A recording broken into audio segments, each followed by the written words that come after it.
Токтомат Зулпуев айыл аймагы 11 айылдан турат. 26 миңден ашуун калк жашайт. Жергиликтүү тургундардын басымдуу бөлүгү багбанчылык, дыйканчылык менен алектенет. Жыйнаган түшүмдөрү арзан баада сатылып, мээнеттери акталбай келген. Мындан улам аймакта мөмө жемиштерин сактоочу кампа куруу муктаждыгы жаралган. Дыйкан чарбалардан кыйналып жүрдүк. Көп нерселерибиз арзан сатылат.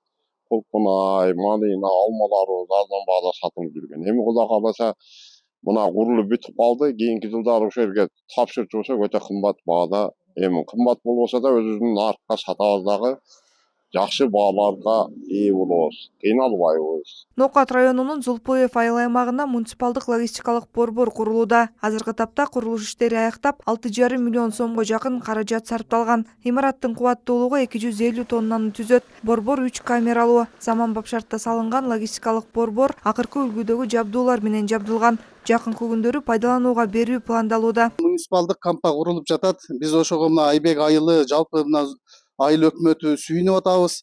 Мынантип сактаган мөмө жемиштерибизди муздаткыч кампабыз болсо сактап, мындан да жогорку баага сатабыз деп сүйүнүп атабыз жалпы элибиз. Азыркы күндө ошондой кампабыз башында жок болгондуктан өзүбүз ар жерлерде сактап, көпчүлүк чирип кетип атат. Мына эми быйыл бүтүп калды уже.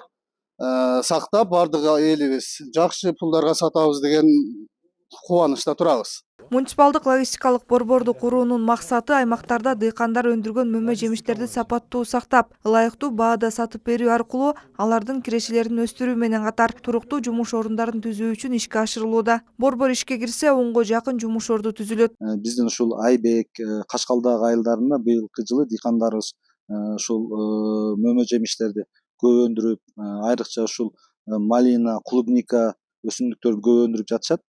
Анан өзүңүздөр көргөндөй бул жер 1 гектар аянты 20 соток. Ал эми бул логистика борбор турган жердин аянты 12 соток.